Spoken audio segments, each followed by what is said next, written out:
Welcome to the Meltzone podcast, where two Germans sit down for an hour and talk to each other in English.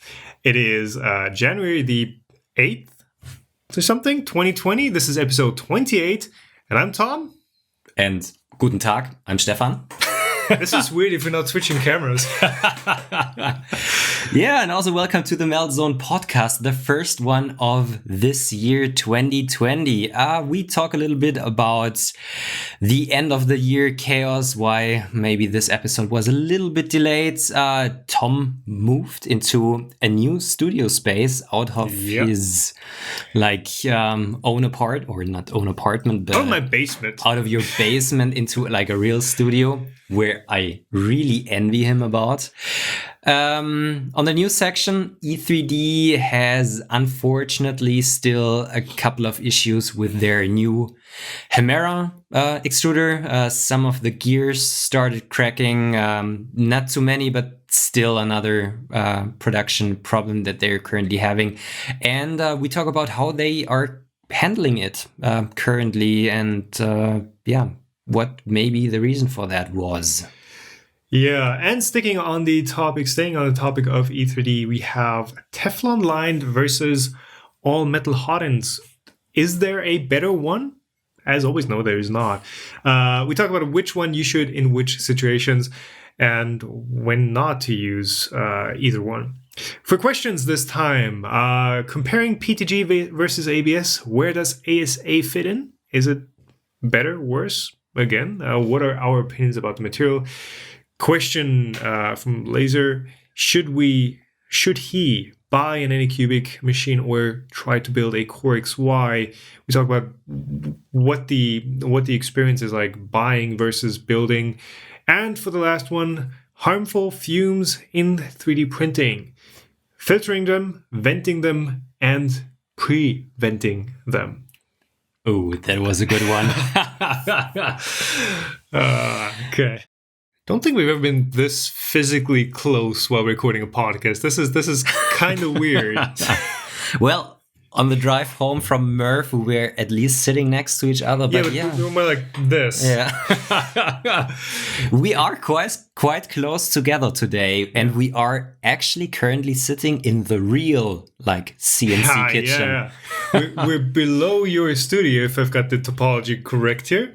But we're in your kitchen. I came by for a visit, and we've had a very successful day, I'd say. Yeah.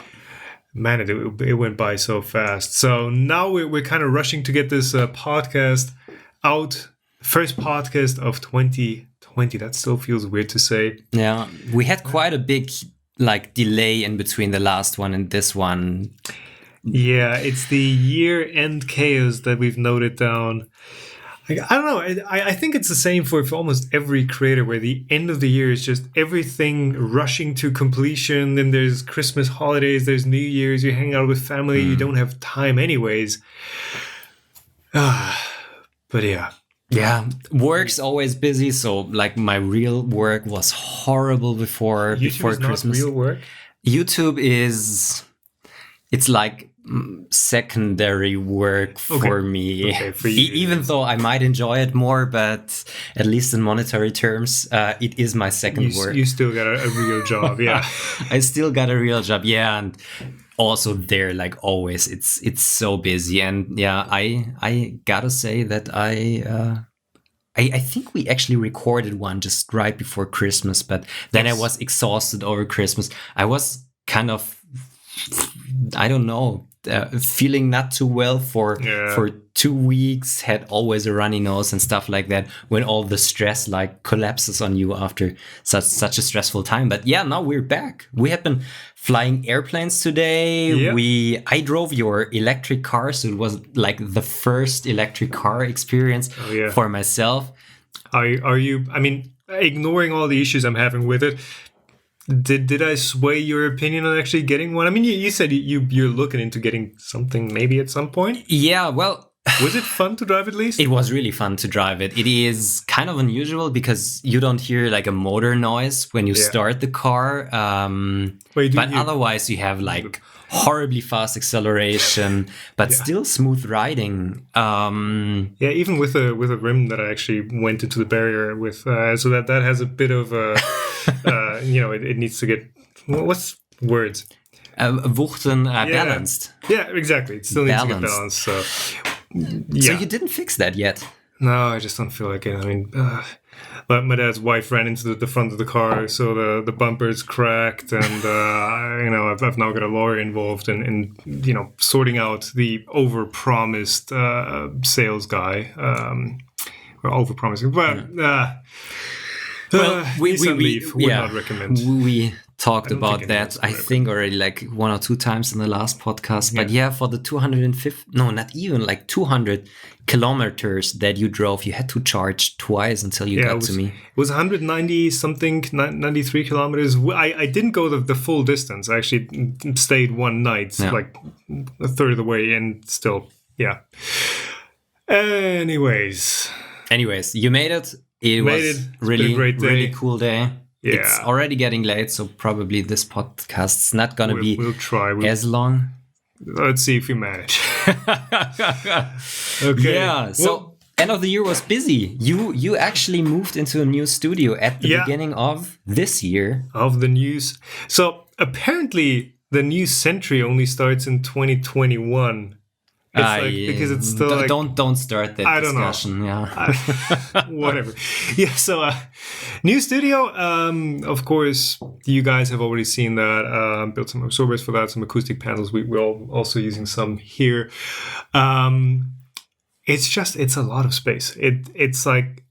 I used to be. I mean, we posted a selfie from your studio. I mean, I feel bad for complaining about having a small studio. Your studio is absolutely minuscule, but it's just going to open up so many possibilities where I'm not constrained by this is actually a basement room that's not air conditioned or humid or low ceilings or just too small. I really envy you because you do now have the space to have like different projects running at the same time, and you don't have to like clean up everything before you can start with something else. You can now have everything ordered at one place. You want to have your printer room, you have your studio where you can do recording while you work in another room and stuff like that. I've had a separate printer room for a while, which has been fantastic because it's, you don't hear the printer going in the background of video. You don't have to plan your prints around when you're going to shoot something. But I don't have a vast amount of space now. It's 80 square meters, the entire thing with the office, printer room, and studio. So I still have to manage space. The studio itself, as soon as you put more stuff into it, and as soon as you put all the gear into it, it's not massive anymore. It's not that much bigger. But I still have the rooms that I used to have, the basement room, my workshop, the studio. I don't know what we're going to put in there, but I still have my workshop, all that. The printer room that I used to have at the house is now empty. So I do have a lot more space to work with. And not just for printers. Like I've also mentioned, I do want to get an intern or something, but details when that's ready. What about dirty stuff? Not that other tube thing, but will you have a CNC router there? Do you have the space for making chips and stuff like that? I was wondering, what dirty tube are you talking about there? Will there be a workshop where you can work on wood and things like that? Do you have a dedicated space for that? That's the workshop at the house, basically. That's for working with wood, working with something like a miter saw or a skill saw, something always it's gonna cover everything in dust. Yeah. I don't want to do that in the studio or in the printer room or in the office. Why would you do it there? So that's gonna be at the house still. CNCs at the studio. I think I'll be able to do a small, what are the Nomad or what's the one Joel has? The Shapeoko or the other one? Shapeoko. But is it the Shapeoko or is that I don't know. Joel has a Shapeoko something. Something like that would fit definitely. I was asking about backdrops. I think I'm just gonna put one work surface and drawers, a workshop style thing in the background there, and that would be a perfect space for that.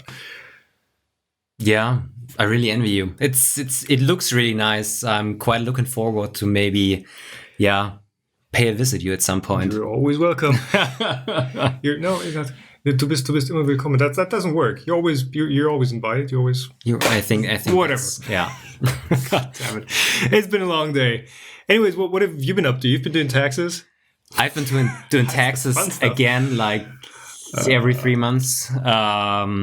That has been costing me quite a lot of time. I did quite a lot of filming, so there will be the gradient and fill video probably. Yeah, it's gonna be released at that point. But that was something that I really wanted to finish. I worked on a couple of filament tests. Right. I bought myself a vacuum chamber for actually for like resin degassing for casting resin, not the SLA resin type. Yes, exactly. So I guess you could degas that too, but what's the I don't know if it's really necessary. Yeah. For vacuum casting metal, but also drying filament. Right. So the thing with drying filament in like a food dehumidifier is that filament can get damaged by the temperature because of oxidation of the polymer. Right. And it is costing quite a lot of electricity running that dehumidifier for such a long amount of time. It's relatively low temperatures, right? Well, it depends on the material. So PLA, you dry it somewhere below the glass transition temperature, 45, 50 degrees Celsius. But if you have a nylon or something like that, you go all the way up to 80, 90 degrees Celsius. Okay, yeah, nylons you do have to dry well. Yeah. I don't know if it's really worth using that vacuum chamber for that purpose, but I thought, okay, I have it now.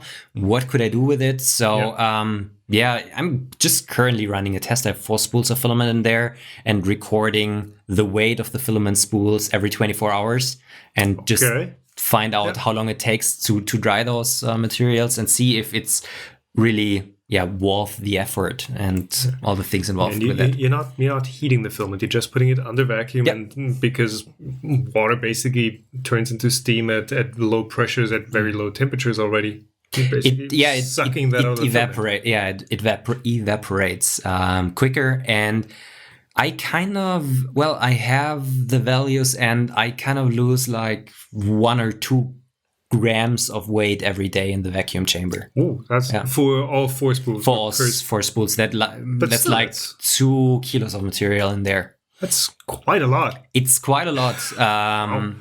And I also want to compare it to like conventional drying in a food dehumidifier. Yeah. Just to see in the end.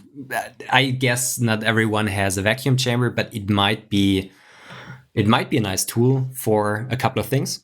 I wanted to have one for quite a while, and since I do have it now, I was looking for purposes to use it. But anyways, the more interesting thing, maybe also for you guys out there, is I have finally been working on the lightweight PLA from Colorfabb. For everyone who doesn't know that material, it is... Squish it. Squish it. So what the lightweight PLA basically is, it is a PLA that has, I think it's called foaming agents in there. And these foaming agents are activated at a temperature of around 220 degrees Celsius. And when that starts, you get micro bubbles in the material, and you can adjust the density of that PLA with the print temperature that you're using. So what you can see in front of you right now is a test block that starts at 200 degrees Celsius. And then every 5 millimeters, I increased the temperature at first by 5 degrees and then by 10 degree steps. And you can already see at 215 degrees Celsius, you see kind of some bubbles. And then at 220, 225, you really see that the material turns into a foam. Yeah, you see it in the surface texture mostly, where it's a nice gloss down here and it's 100% matte up top. And well, the thing you end up with is a PLA foam that has less than half of the density of normal PLA. So normal PLA has a density of 1.27 grams per cubic centimeter.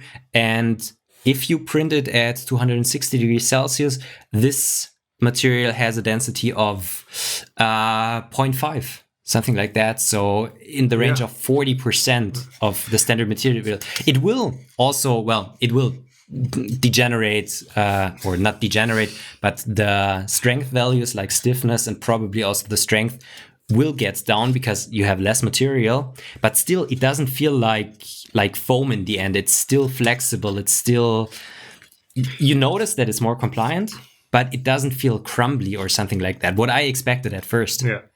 I think the more fascinating thing to me is that the PLA, when you're printing it at 200 in this case, or 210, I guess would also work. It's normal PLA, like it feels and looks and probably tastes like normal PLA. But then as you increase the temperatures, you get a completely different material. And I mean, you said 260 or something. That is quite hot for a PLA, and I guess you're not getting like the absolute crispest print quality out of it.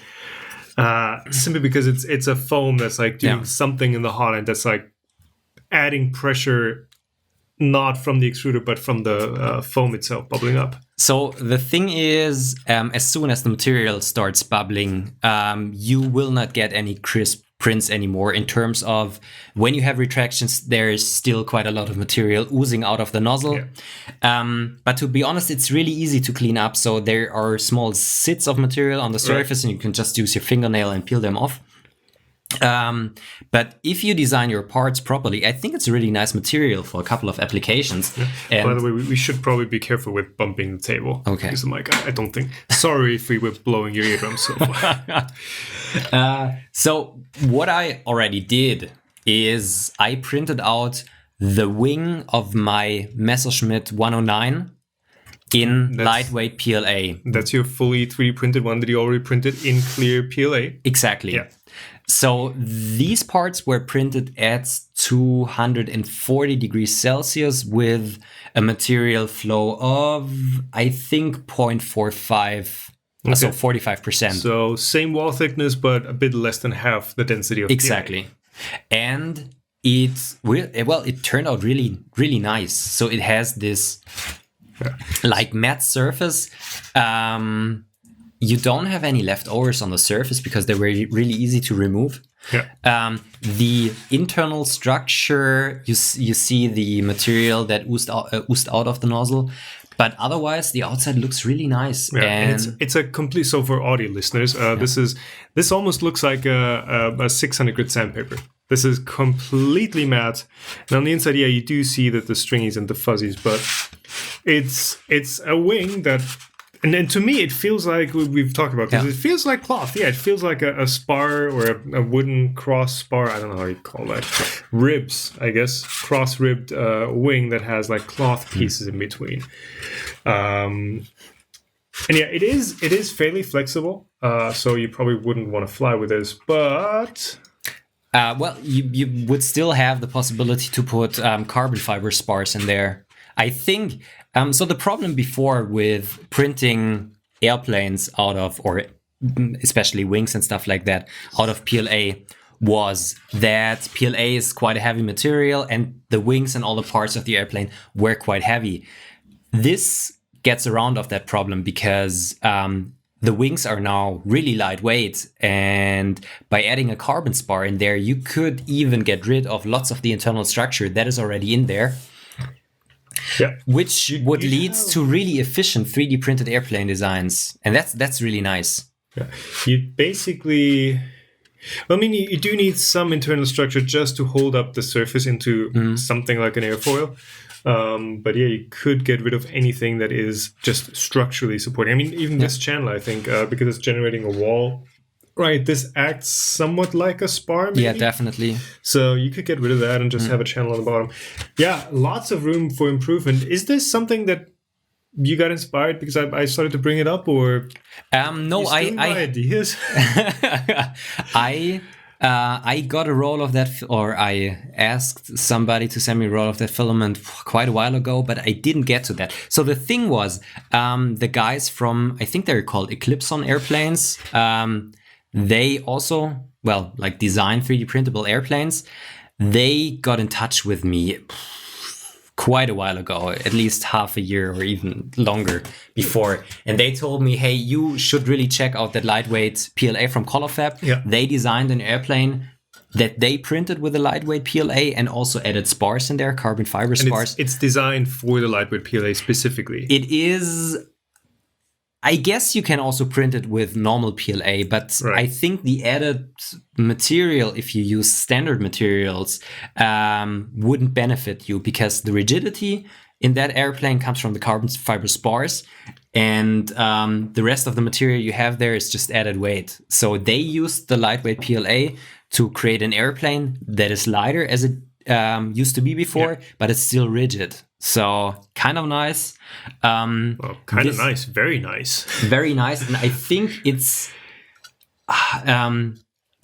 a really great material because it's a bit out of the ordinary. Because we have seen tons of different 3D printable materials over the last years, which were beforehand just conventional injection molding materials. Yep.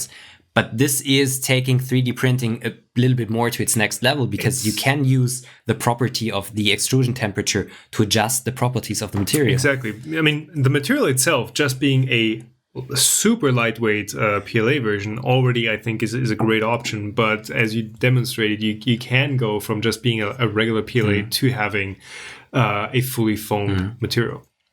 And still what my vision with that is printing that material on a dual nozzle 3D printer where I print the internal structure of the wing with just conventional PLA and just print like the outside shell of the wing with this lightweight PLA. Yeah.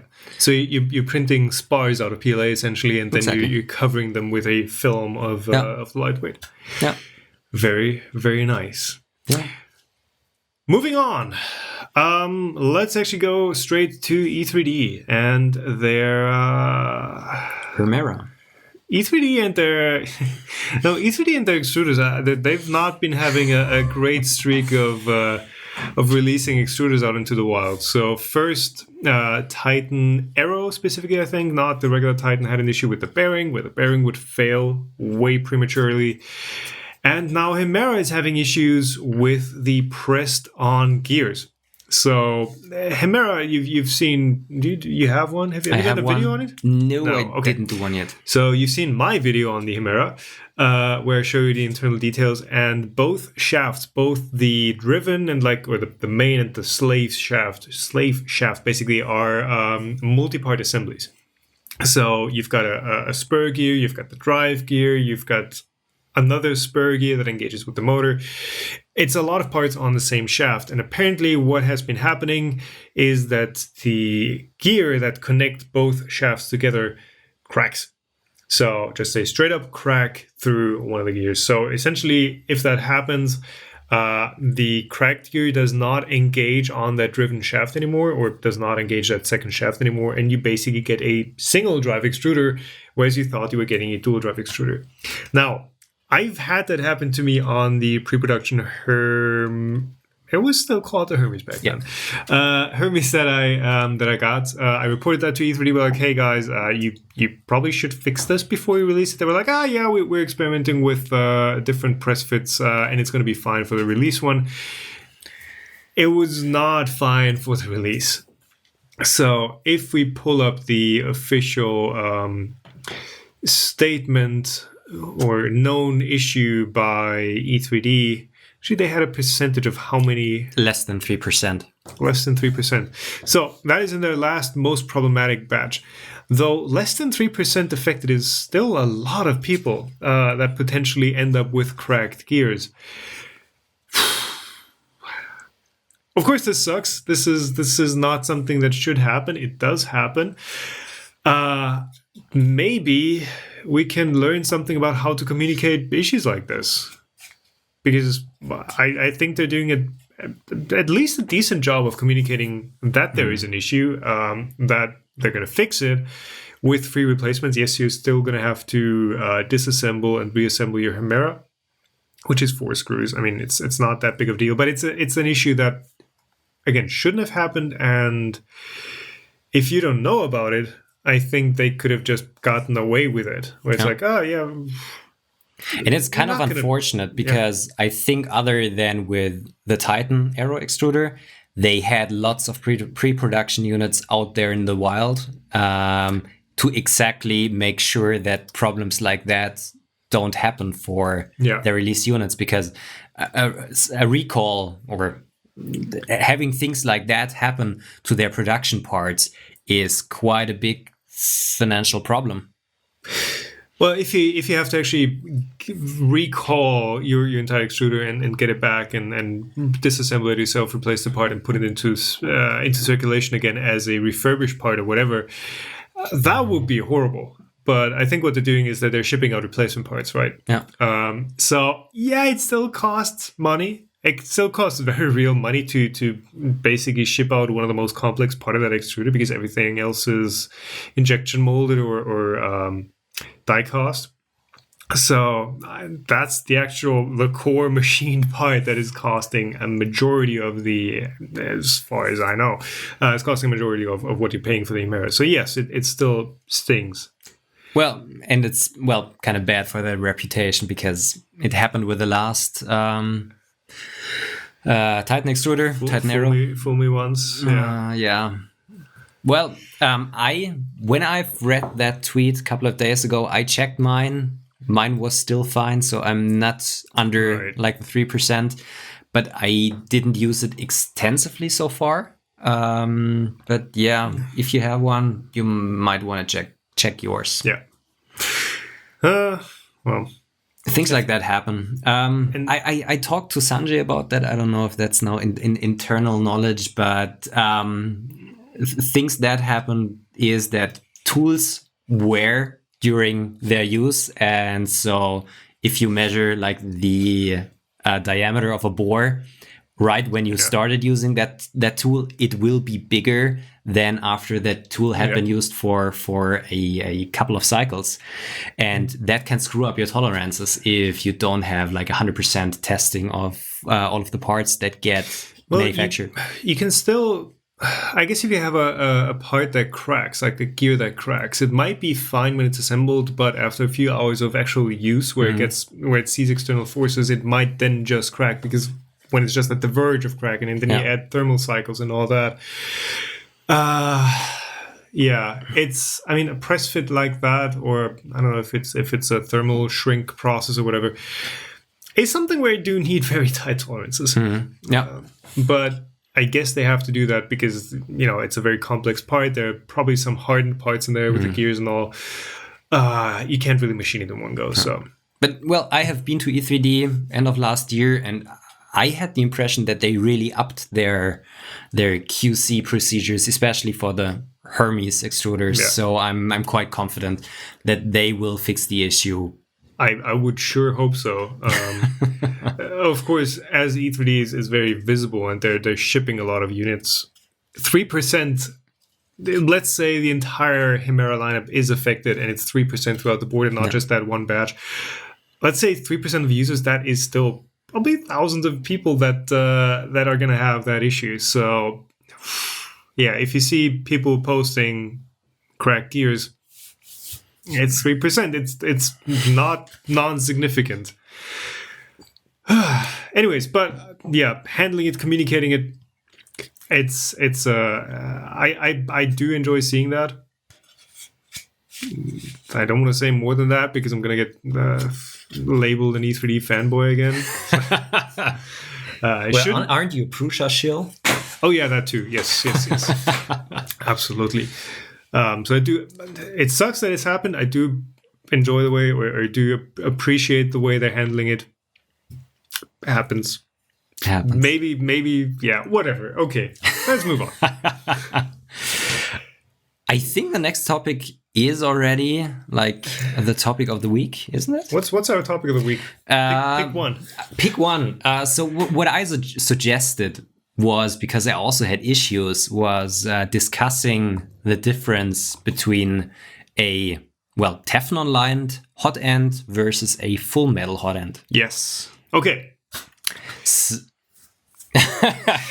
Here we go. So I think full metal hot ends are quite hyped, and many people see like an upgrade to full metal hot end as a upgrade they definitely need to do. But is it always beneficial to have a full metal hot end, or is the usual style of hot end that you see in most Chinese printers, where the Teflon tube goes all the way down to the nozzle, beneficial? So, let's start out with, I guess, with a bit of a setup here. You can get really good all-metal hot ends, you can get really crap all-metal hot ends, you can get really good Teflon lined hot ends, and you can get really bad Teflon lined hot ends. I think the Creality ones in particular are some of the worst ones. Yeah, they're not great because they're actually using the Bowden tube to feed all the way down there. So if you don't have the Bowden tube inserted properly, then you actually have a gap at the end of where the Teflon tube actually butts up against the nozzle. So upgrading from that, probably not to a bad all-metal hot end, but to a decent all-metal hot end, I think that's something you would be, well, you probably should do. So what are the issues you can have with an all metal hot end? So you just said that the Creality printers, they can have issues when the Teflon tube doesn't go all the way down to the nozzle, and when there's a gap in between all the time when you do retraction, some of the material can get into the small gap that you're having right there, causing a jam of your hot end. Well, what's the issue with full metal hot ends? So full metal hot ends, or all metal hot ends, I guess. Full metal jacket. Obviously it is if they're. So disclaimer: you've had some issues with some E3D hot ends. I've personally only had issues with E3D all metal hot ends, genuine E3D all metal hot ends, in extreme cases where the fan failed or something.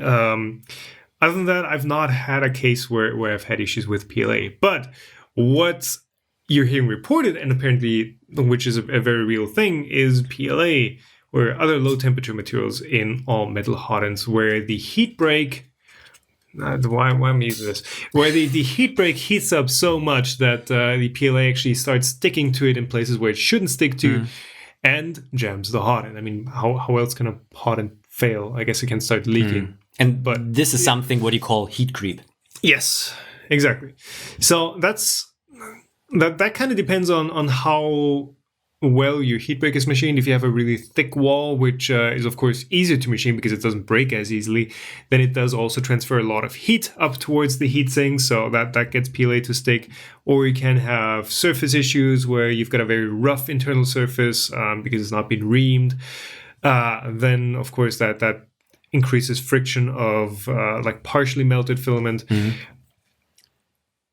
And those two things where filament sticks to the sidewalls, those are mitigated by having that PTFE liner. So you have that liner that the molten filament does not stick to, and it's also very smooth, so it just slides right through. So advantage. One thing I still wanted to say. I guess the impression that all metal hot ends are universally better is because what people usually associate with all metal hot ends is that it's a brand name hot end, that it's an E3D or a Mosquito hot end or any of the what other brands are there? I don't know. Any of the highly or precisely machined, highly engineered hot ends versus the Teflon lined ones are usually some that don't require that much effort to get to somewhat print, and are usually some that are very cheaply made, especially if it's a stock hot end on a very affordable machine. So that impression that a Teflon lined one is like the lower end option versus the all metal one, I guess gets generated by that. But it's also true in a way, because the all metal one is more flexible. What do you mean with as far as what it can do? It's more capable, I guess. So the reason why you would really want to upgrade to an all metal hot end is kind of only when you print at higher temperatures. Because the problem with the Teflon lined hot ends is that you shouldn't use them above 250 degrees Celsius. Because at that temperature, the PTFE starts degenerating, which is causing like feeding issues and can also potentially kill you. Yeah, that's a bit of an issue. It's I think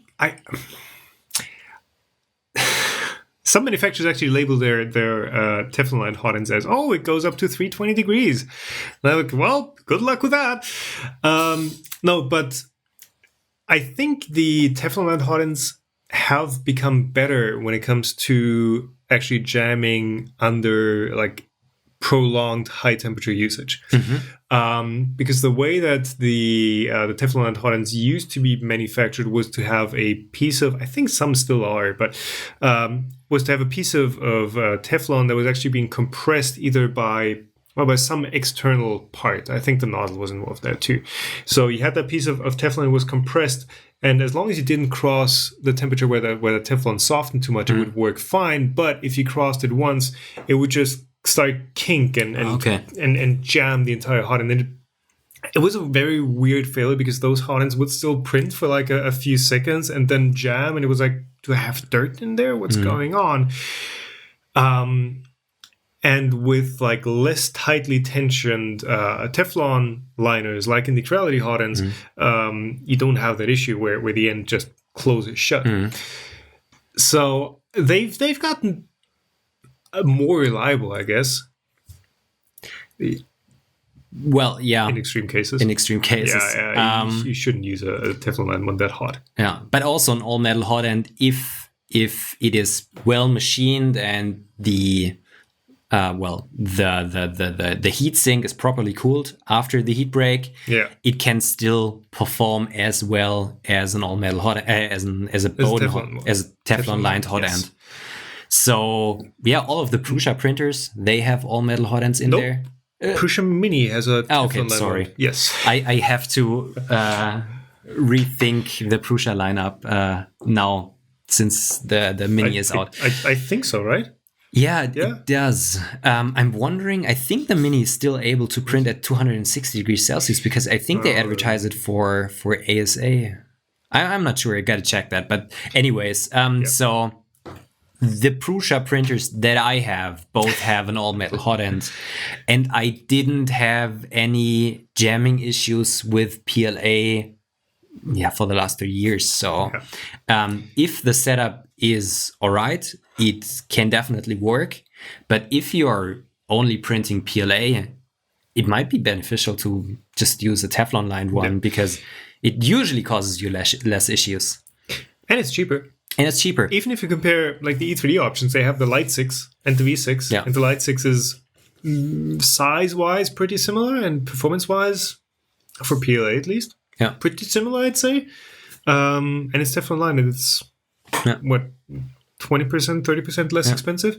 So the E3D V6 Lite is the Bowden version of the Teflon lined version of it's actually called the Light 6. Light 6, okay. Googling while recording a podcast, that is always fun to watch, so please apologize, but please take my apologies. But that is actually 25 pounds with British pounds with tax for the Light 6. And then the V6 is 51. Wow, that's half as much. Okay, so that does make quite a difference. Mm-hmm. Well, maybe also one of the reasons because the heat break is way easier to machine. Yes. Also, there are options for titanium heat breaks now, or there have been for quite a while. But for the V6, for the all metal ones, they're also selling titanium heat breaks. The advantage with titanium instead of our stainless steel heat break is that the titanium they're using has thermal conduction coefficient. Is that the right word? Conductivity, which is half of the one of stainless steel. So you shouldn't get that much heat creep. You could use a smaller heatsink. Yeah, you could. If you want to stay at the same amount of cooling. Yeah. And it's stronger? Is it the same wall thickness though? I guess it's the same wall thickness. I would need to check, but I guess it's the same one. They are already, I think, down quite low to the wall thickness in really the part where the heat break is. If you compare it to the mosquito Hotend, like that really has small walls. But the thing with the mosquito Hotend is that they're using surgical tubing. Yes. Okay. So they don't machine this small section. Yeah. I think that's a smart move. It's definitely smart why machine move. tubing when you can buy it? Yeah. And looking at one of the V6 Hotends, which have been around for years, they do look kind of outdated. They're quite big now. Yeah. So there are some designs that I'm thinking like, what's that new one that's been coming up? The mosquito knockoff that is integrated in the like a V6 some Chinese manufacturer that's which I'm like, that's not how you build a Hotend? That, like I said, there are good and bad Hotends in every class, but in general, I guess that's the take, right? That's the take, yeah. And if you want to upgrade to an all metal Hotend, I don't know, don't save like 50 cents.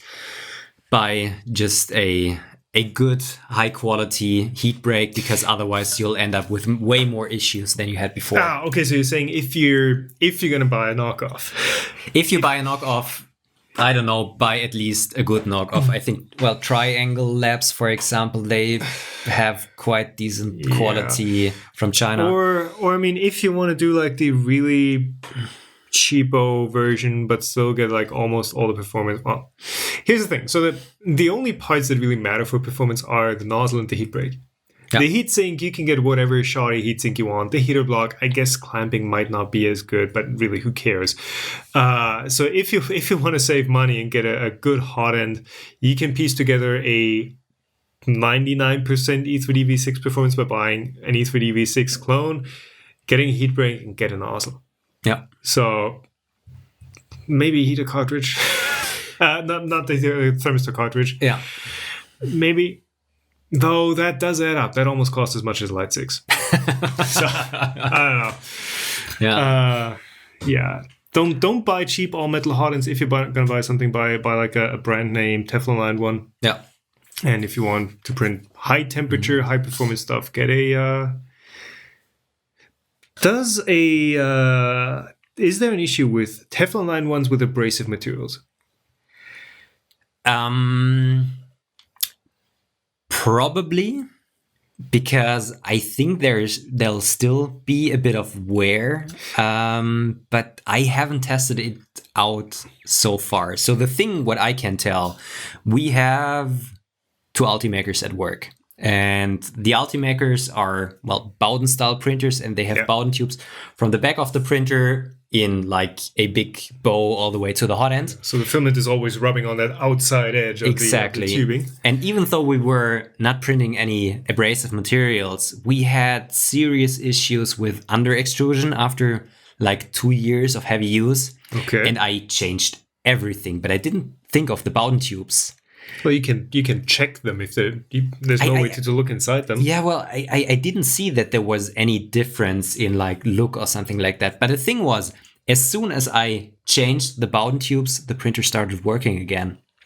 So there might definitely be problems with wear in the tubes, but I think it's probably worse because it always rubs against the wall. If it's just going straight down, it might not be that bad. Still, you will have it still has to like tangentially guide the filament in there. Yeah.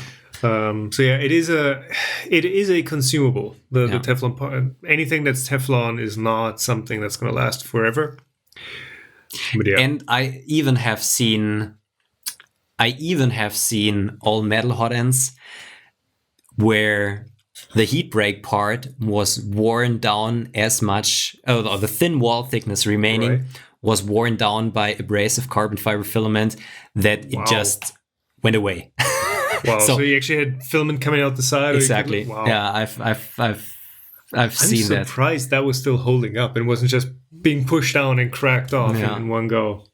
But that can happen if you print a lot of abrasive materials. Well, if you print a lot of abrasive materials, you probably might also be in the position to buy a proper all-metal Hotend. So I don't know.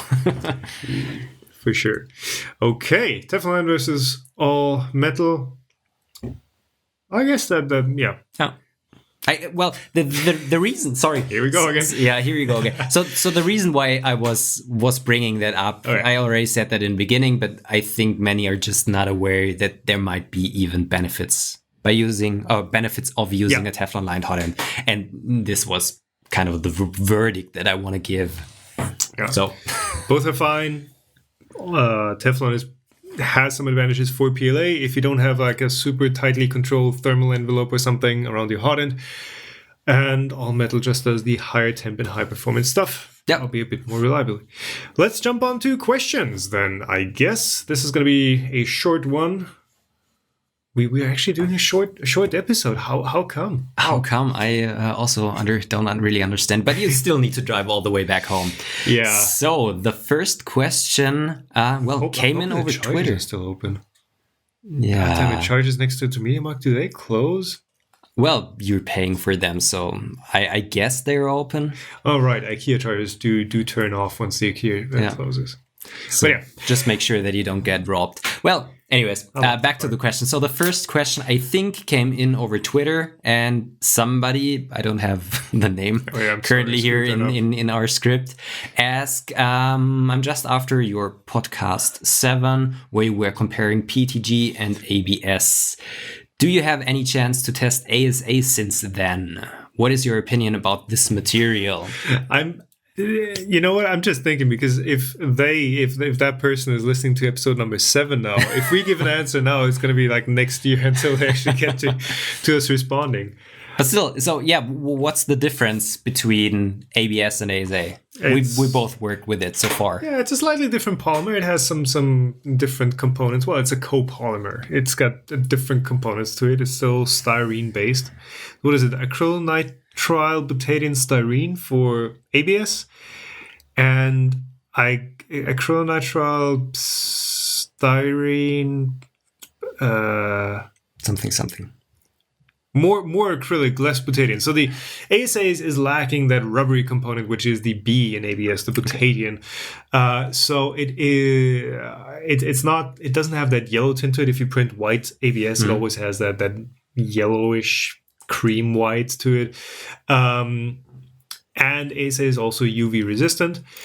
Just naturally, you don't need black ABS is also perfectly UV resistant because the black, the char, the soot colorant they use does absorb most of the light.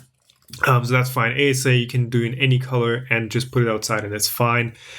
So what I found with the different, I think back then we had both printed with ASA already. I don't know, but what I found in my printing of ASA versus ABS is ASA, because it's a less common material, you don't get like the bad qualities as easily. So you don't get like the Isan ABS that is just always soggy and just looks like you've printed like pudding or something. But it just prints a bit more crisp. The ASA that I've printed with also doesn't smell as much. And yeah, well, I guess the thing is that there's so much ABS that there's not one type of ABS. Right. This is the same with ASA, because ASA also is a industrial use injection molded plastic. In fact, it's used a lot around cars, because cars obviously are sitting out in the sun and are getting a lot of UV. Yeah. So my experience also with ASA was it smells less. It is kind of similarly good or bad printable as ABS. And also the properties are quite similar. So I'm actually currently working on a video comparing PLA, PETG, and ASA to kind of find out at which point which material has its applications. I guess that was the goal when I don't know how long ASA has been around, but I guess that the goal was to actually have a replacement for ABS that would be more UV resistant, but retain most of the redeeming qualities of ABS. Now, when it comes to comparing it to PETG, I guess the one thing that comes to mind is it's not as moisture sensitive as PETG. Yeah. Because you might not realize PETG is moisture sensitive, and you often don't even see it. But if you've printed wet PETG, your prints will just crack. They won't like deform before they break. They just crack. Like it's a process called hydrolysis, where something happens to the polymer chains when it gets heated up and the water evaporates and tears apart the polymer chains. Whatever. I'm no polymer scientist, but it's been explained to me that way once. So yeah, ASA I don't think really has that effect, if at all. Yeah. Or much, or if at all. All right. Yeah. Next question. Okay, I thought you were going to read that. So, Laser8302 is asking a question for the two of you. Laser8302 owns a JG Aurora A5 and he's not 100% happy with, he or she is not 100% happy with it. Either buy an Anycubic Predator, I guess that's supposed to be, or build a Core XY style printer, like a Voron D-Bot or similar. $300 to $600. Anycubic is $350. But you need to spend like $600 to build a proper Core XY. What are your thoughts? What are your thoughts, Stefan? Stefan. I neither worked with the JG Aurora A5 nor with the Anycubic Predator, so same. I can't really say something in that direction. The only thing I can say, there's quite a difference between deciding, do I buy a hopefully kind of decently working machine, or do I print one on my own and source my parts for myself? One is that you have hopefully a tool after just purchasing the unit. The other thing is a project. It can be really, it can teach you quite a lot of things. Which one are you talking about? I'm talking about building your own printer, sourcing parts. Cheap printers can be quite a project too. Yeah, so and they can even be worse. So I guess in the end, you kind of need to decide if you're up to like building your own machine and even maybe modifying it to like the printer that you want to have, because you are more flexible.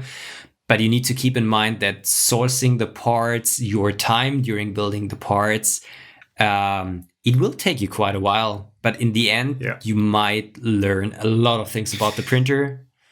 But there is even a chance that it doesn't work properly in the end. And I have had that happen to me as well. Yeah, and it is kind of frustrating if you put all the time in researching, buying parts, you spend money on it, you build it, and then in the end you can't get it to work because of whatever issue. I've had printers that would just randomly stop during a print. Like, no error message, just go like, oh, I'm done. Heaters were still regulating, heaters were still on, but the print just stopped. That can be very hard to debug. If it's a commercial printer, even if it's an Anycubic Predator that I don't know if anybody already has, if it's an issue with that machine, other people are going to have that same issue, and there's at least going to be some sort of a help group. The thing, if you're going to DIY a printer, there are very good not open source, but like projects that are common, or printer designs that are commonly being built. I would definitely go for one where, again, there's going to be a community around it, where you can go and ask and follow some best practices other people have tried. Because going with like an underground hipster printer and just or designing one yourself, you're going to be on your own. Yeah. So that can be very frustrating, especially when it's a first time build. Yeah, $600 on the low end for a proper Core XY. I guess, yeah, if you get like halfway decent linear rails, if you want to do that for X, Y, Z, you're going to be spending a significant amount on those. Plus mechanics, electronics, all that. It does add up really fast. And the frame itself even is not that cheap if you're building it from aluminum extrusions. Yeah. So yeah. If you feel like you can handle a build, and if you're up for the challenge, in fact, if you're seeking that challenge explicitly, then a build is probably something that you can do. Or if you really want the maximum bang for your buck and you want to build something, then that can be an option. But yeah, if you're not 100% certain in your skills as a debugger of printers or a builder of printers, then maybe the pre-built one with an upgrade or two would I don't know if the Predator needs any upgrades, but that's what people do, right? Maybe that can be an easier option, I guess. Yeah, indeed. All right. Last question. Yes. Thomas Jarist. Jarisch. So, yeah. Thomas Jarisch. Thomas Jarisch? I don't know. Yeah, probably. He was asking if we can talk more deeply about harmful fumes in 3D printing, how to prevent them, what's the best method of filtering, draining them. Most of us have our printers at home, and probably not everyone has a dedicated room for them. So he thought it would be nice to get a little bit more insight into that problem. Okay. If you had one tip to give when it comes to minimizing the amount of fumes that you're exposed to, what would that tip be? Only print PLA and PETG. Okay. I'll add to that. Print those at as low of a temperature as you can. Yeah. Because if you look at studies, ABS has an enormous amount of particles it emits. Wet filament also has a disproportionately large amount of particles it emits. And temperature in either case, whether it's PLA, ABS, PETG, any filament, the hotter you print it, the more... I don't know, how do fumes get generated even? Is it like small water bubbles popping and it's like exploding particles out into the air? Like an evaporative process. Okay. But I'm not a polymer expert as well, so I just think they're like volatile parts. Well, if it's volatile as in Vox, then it's not particles. Yeah, I don't know. Whatever. Well, maybe at first we need to distinguish between what different particles are generated. So we have the VOCs, which is not particles. It's like still a thing that is produced during printing. It's not a particle. It's fumes. Yeah, fumes. There fumes. Microparticles. I think these are kind of the two big groups. Yeah. Formaldehyde. I don't think that formaldehyde is a VOC. Is it a VOC? I don't know. Don't quote me on that. But we use two different filters usually: Hepa filters and charcoal filters. Yeah, activated charcoal. Activated charcoal is against VOCs, formaldehyde, and things like that. And the Hepa filter, and you kind of have to pay attention right there because not all Hepa filters are equal. The really good ones, they filter out really micro or nanoparticles. I think usual Hepa filters also only go down to like 0.2 micron or even 2 micron. So still kind of big. Yeah. And so the particle sizes that you typically measure are PM2.5 and PM10. So that's 10 micrometers. Micrometers, yeah. Not nanom. Yeah. And the problem with those small particles is that they actually pass through your lung into your bloodstream, and if they're too small, they can even cross the blood-brain barrier and end up in your brain cells. So that's I think at that point, it doesn't matter as much what the actual material is that's wrapped up in those, or that the particles are made of, but the fact that they're so small and that they get into your body and spread through your body just by breathing them in. Yeah. If it's just household dust, like your nose filters some of it out, and it's never going to get through your lung, you might cough it up at some point. It's not going to get into your bloodstream. So that is the issue with particles, and Vox obviously are absorbed just like I don't know, that they're absorbed in the lungs too if you breathe them. There's no filtering happening in your respiratory system that would take out VOCs, if I'm not mistaken. So both of those are bad. I think activated charcoal filters actually do absorb some of the superfine particles. Yes, they do. Because essentially all that activated charcoal is, it's charcoal that's been active. Wow. It's typically Cody's lab actually showed that. Yeah. So he does it with water vapor that's basically tearing small holes into the charcoal, and those holes are then being filled with basically the VOCs or with small particles. It's like a big sponge that is kind of grabbing onto those substances that are in the air, and only that's through air or water. You can filter water with it too. Yes. So, well, yeah, basically, activated carbon does filter parts of the particle. If you want to get them all out, you also need a really high quality HEPA filter. But I think a good start would already be a carbon fiber filter. If you have an enclosed printer, it might be a good idea to just add one at the exhaust. Yeah. The best part to avoid particles is by not generating them. Yeah. So those 3 tips: print cool, print PLA, print dry filament. Those, and then look into filtering. Now, what about venting them? Draining them? How you mean with venting them outside? Yeah, I guess that's what the question also has in here. What are the best methods for filtering or draining? I guess that's venting them.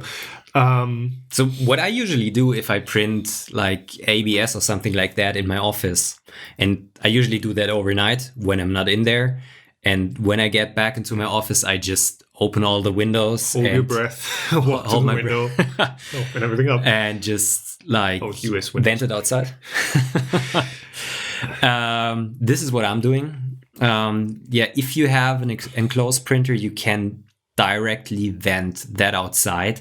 I even thought about purchasing a grow tent that is used by the happy cigarette industry. I thought that was for like hydroponics and growing your own tomatoes. Tomatoes at home. You might be mistaken there. So the thing is, they also have really like high power activated carbon activated charcoal filters in there. Yeah. So you could just put your printer in there, close the tent, and like vent the inside directly through one of these filters. Directly. Some printers aren't those enclosures heated too? Usually, you could use those as an it's perfect heated ABS enclosure. Yeah. Grow tents. Just don't tell the police. What if I want my tomatoes to turn out nice and your strawberries in the winter time? Exactly. This can be an option, but still in the end, I would definitely try to avoid like printing in areas where you are like sleeping, where you're staying really long amount of times, where you have kids near there and stuff like that. That's even for PLA. That's like even for PLA. All 3D printing materials emit fumes and particles. I don't know if I'm just imagining that, but I feel like even if there's a PLA printer in the room with me, even if it's a decently sized room, I can still start feeling my throat kind of get rough. And I don't know if it's that. Again, I don't know if that's me imagining stuff or if it's a real effect. In any case, if you can smell it, there's probably something in the air, and even if you cannot smell it, there might still be particles because your nose doesn't pick up everything. You're not a search dog, so. Yeah, human noses aren't that great. Yeah. Just be safe out there. I don't think there's ever been an issue yet that was tracked back to being caused by 3D printer fumes, but 3D printers haven't been around for that long. Yeah. So if you expose yourself to three 3D printers doing their thing all day, if you're standing next to them for 25 years, might not be that great. Yeah.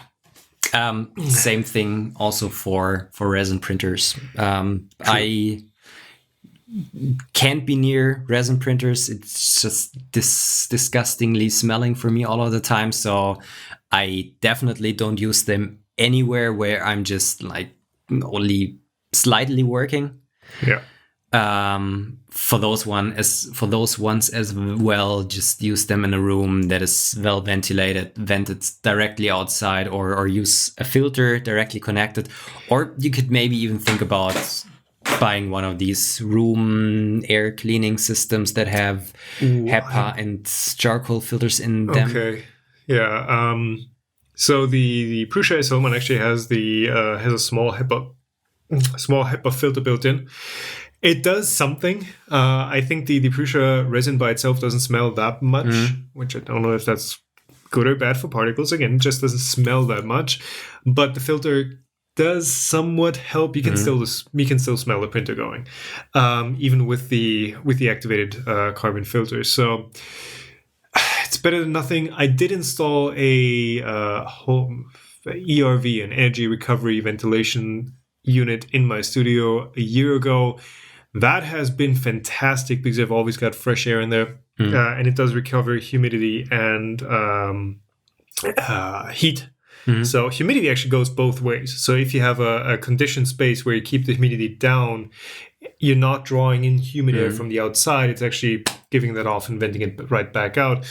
So that's been really good. But of course, those ERVs are not cheap. I think I paid like $600 or $700 for mine, plus installation, which is really compact unit. Typically, you get a whole house unit, and those are much more. So yeah. Also for US homes, because US homes typically have ventilation throughout the entire house. They have one single ventilation that pulls air from all the rooms into a central vent and then pulls it through the air conditioning and maybe vents some of that outside. Do they recirculate air? Yes, they do. Actually, I don't think like fresh air intakes were a thing for the longest time. Okay. But they mostly recirculate air. And shove it through a condenser coil of an air conditioner and a gas furnace. So if you have that sort of a ventilation system that draws air throughout the entire house, make sure you've got your vents closed, because at that point you're just going to draw the air into the rest of the house, and it's going to just spread throughout the house, which is not great. just a tip there. I wasn't aware of that. I know about the like central heating systems in Germany that also use air instead of hot water, but usually those have a heat exchanger at some point where like the air from inside of the house gets drawn outside, but the thing passes its heat or coldness to the intake. So there's two things. There's the ventilation system that is for fresh air, which is I think mandatory for energy efficient houses now, at least in Germany. And those don't have the airflow to actually provide heat or cooling. Okay. Because if you look at the amount of airflow that's being pushed through a air heating or cooling system, it is a lot more than those small ducts can handle that provide at least some fresh air for the amount that you as a human exhaust in VOCs and CO2. So that's not used for heating, but mostly the US systems with an air conditioner are just circulating the heat inside the house. And if you would vent that entire amount of air outside, you would lose so much heat, even with an ERV or what's the other one? An HRV that just does heat, not humidity. Yeah.